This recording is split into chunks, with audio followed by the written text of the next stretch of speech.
Welcome to Wealth Wisdom. If you have ambitions to achieve financial success, please leave yes in the comment, and we are here to help you obtain insight and build wealth. The book we are going to share today is Smart Women Finish Rich by David Bach. Busting the Money Myths. How many times have you heard the saying knowledge is power? Probably more than once or twice. Yet, knowledge is only potential power. It's what we do with knowledge that counts. Unfortunately, money is a subject riddled with misinformation. This makes taking action overwhelming at best and downright detrimental at worst. So let's start by busting the most common myth, the myth that wealth depends on income. Now you may be thinking, what part of that is a myth? A fad income is how you become rich. But let's take a look at some numbers. Say you earn $2,000 a month. Over a 40-year career, $960,000 will pass through your hands. Earn $5,000 a month, and that sum leaps to $2,400,000. Yet, a Go Banking Rates report revealed that 42% of U.S. adults have less than $10,000 tucked away for retirement. For most of us, the problem isn't a lack of money, it's how that money is handled. An 8-figure net worth doesn't mean much if you spend 8 figures each year. Consider hip-hop star MC Hammer. In the early 1990s, Hammer was one of the world's highest-paid performers, earning a cool $35 million in just 1 year, and his spending reflected his status. But less than 5 years later, the superstar was filing for bankruptcy. Smart women avoid this fate at all costs. Later sections will explore the specifics of where your earnings should go and how effortless proper distribution can be. But for now, understand that finishing rich won't require more money than you already have. By retaining more of your current income, that mythical place called wealth can become your new home. Before we continue, if you are interested in this topic, please consider subscribe and give us a thumb up. Let's continue. Values-based financial planning. If you were a fly on the wall at one of the author's Finish Rich seminars, this is what you'd hear asked at the very beginning: what's important about money to you? You'd then hear the deafening silence that usually follows. Most people don't expect to be asked this by a financial expert, yet, it's a question central to purpose-focused financial planning. This approach asserts that identifying what's really driving you financially is the single most important step in the wealth-building process. When someone finally breaks the silence at one of these seminars, words such as freedom, security, happiness, service, and independence soon resound around the room. Perhaps some of these come to mind for you too. The author then encourages everyone to mine even deeper, advising them to ask, what's important about X to me? X being their last answer. Lost? Let's look at how this applied to Helen, a 72-year-old widow. Helen answered the question, what's important about money to you, with security. She then asked herself, what's important about security to me? Her answer? Being financially independent. Helen drilled down another 3 times until she arrived at enjoying life with family now, her core financial motivator. Knowing your underlying value makes crafting an intelligent financial plan possible and following it easier. Financial behaviors that don't align with your driving force suddenly become a lot less compelling in light of this insight. So, what's driving you financially? Don't skip this step. Spending 10 minutes with this exercise will provide a greater return on investment than you imagine. Show me the money. Picture this: you've finally mustered the courage and savings for a dream trip abroad, perhaps to Italy, Japan, or the Maldives. You're online, about to book the tickets, and the website won't work. You've entered the dates, destination, and number of travelers, but the error message keeps flashing red. Annoyed, you reach for your phone to call customer service, but the moment you do, you realize what you've done wrong. You haven't entered your point of departure. No one would knowingly attempt to book a holiday without providing all the information. Yet, this is how most of us try to tackle our finances, without identifying where we currently stand. A personal understanding of our position is key. Smart women acknowledge that they can't leave money matters to a spouse or accountant. Handing over the fate of their future is simply out of the question. So, smart women get organized. If you were asked to list all your bank accounts, investments, insurance policies, and debts on a piece of paper right now, would you be able to? If not, you might benefit from the author's recommendation, his Finish Rich folder system. To start, set up some physical or digital folders. Label them tax returns, retirement accounts, investment accounts, savings and checking accounts, household accounts, and so on until you've covered the major areas that relate to your finances. Then, over the coming weeks, start to fill them with the corresponding bills and statements. If you find you're missing certain documents, chase them up. Soon, these folders will paint a clear and comprehensive picture of your current financial position. Pat yourself on the back. With your organizational system in place, you've completed all the groundwork necessary to finish rich. The latte factor. As M.C. Hammer showed us earlier, fat paychecks don't guarantee lasting wealth. It's the percentage we keep of that paycheck that does. How many hours a week do you currently work? 20? 40?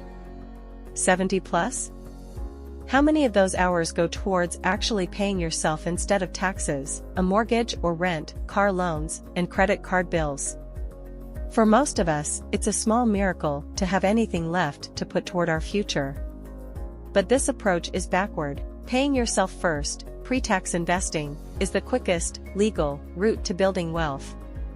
This is where you direct part of your earnings to a retirement account, such as a 401k or IRA, before the government deducts tax. Financial experts tend to agree everyone should set aside 10% of their pre-tax income for retirement.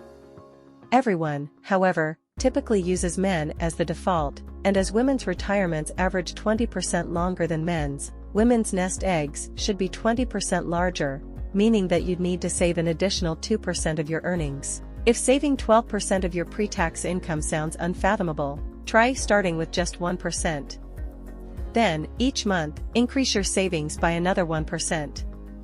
Within 12 months, you'll have hit 12% and hardly notice. Wondering how you'll survive on the remaining 88%? Here's where the author's latte factor comes into play. Take Deborah, a 22-year-old working in advertising. For Deborah, squirreling away $50 a month for her retirement seemed unimaginable. Yet, when she examined her daily expenses, she realized she routinely spent $8 on coffee and biscotti. By cutting these unnecessary expenses, Deborah could save and invest almost $240 a month and $3,000 a year. If she continued doing so until retirement, Deborah could very likely have over $1 million waiting for her. Where could you effortlessly save a few dollars? The sooner you identify your latte factor, the sooner you can jump on the fast track of pre-tax investing. Don't put all your nest eggs in one basket. When the author was 7, he became an investor. Being a stockholder of his favorite restaurant, McDonald's, was exhilarating, so he purchased additional shares whenever he'd saved enough. One day, his grandmother wisely advised he consider diversifying his humble portfolio, explaining the well-worn expression, "Don't put all your eggs in one basket." Today, he advocates 3 baskets for financial eggs: a security basket, a retirement basket, and a dream basket. We covered how to set up your retirement basket in the last section, so let's explore the remaining 2. Your security basket exists to protect you from unexpected financial hardships.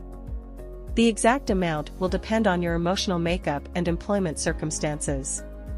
Some people are fine knowing they have 3 months' worth of living expenses, others need 24 months to sleep soundly at night.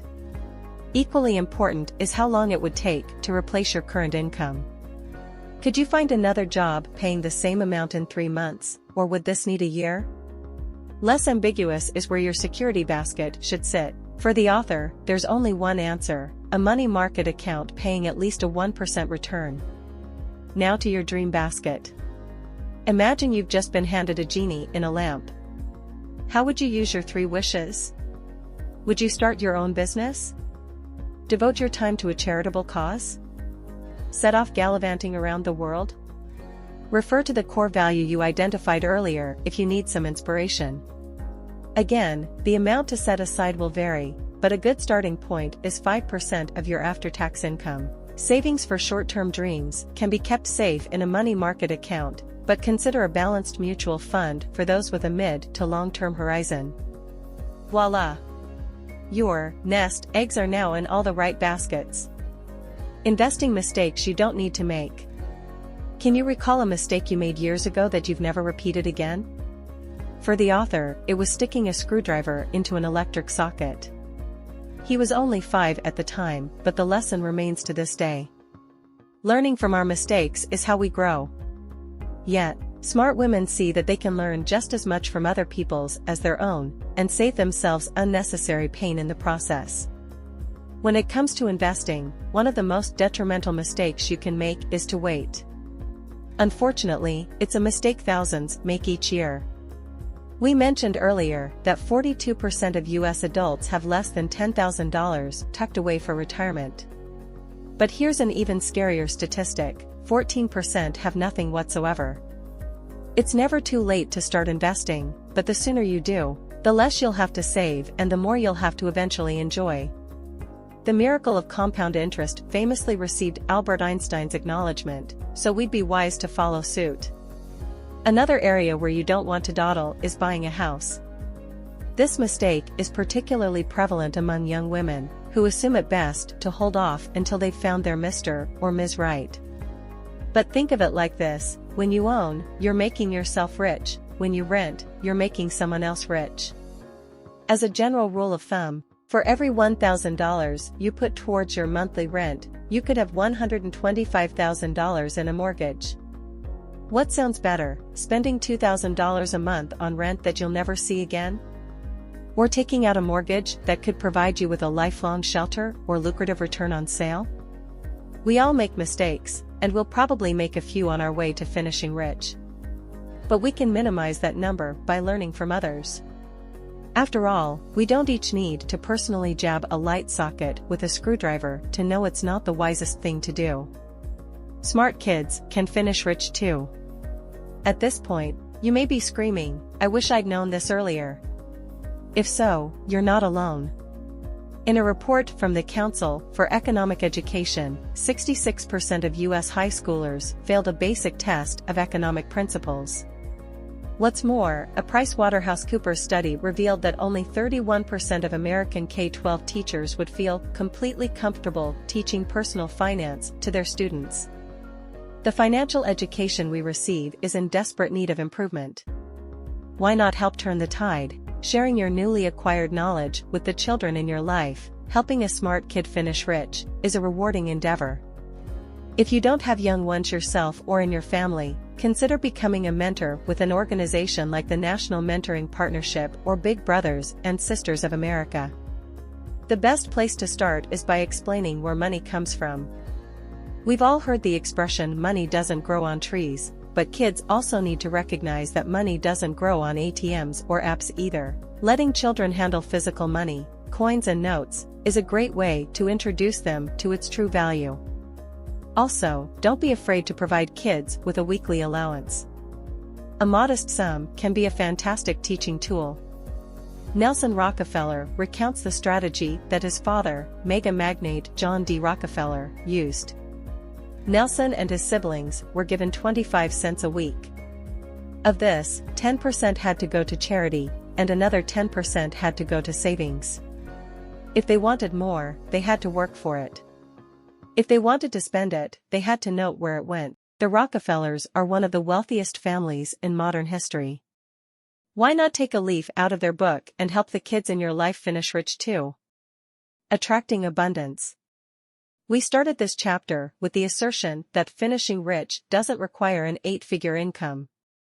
That said, becoming someone who attracts abundance is still a worthy endeavor. After all, the sooner you have your security and retirement baskets filled, the sooner you can start living the life of your dreams. Here, the author encourages a gratitude practice. Now, this may provoke a groan or eye roll, but listen to this exchange between the billionaire investor Sir John Templeton and self-help guru Tony Robbins. When Robbins asked Sir Templeton what he considered the single most important piece of advice for pursuing wealth, Sir Templeton replied, "Learn to live with an attitude of gratitude." It's fantastic that you've committed to financial security and funding your dreams. Just don't forget to pause and smell the figurative roses along the way. The circle of life is a powerful force. Savor those around you, and they'll savor you back. Love existence, and existence will love you in return. Be generous with your time and energy as you journey towards finishing rich. It will be all the more enjoyable and meaningful for it. That's the end of today's sharing. If you like our content, please give us a thumb up and share it with your friends. See you next time.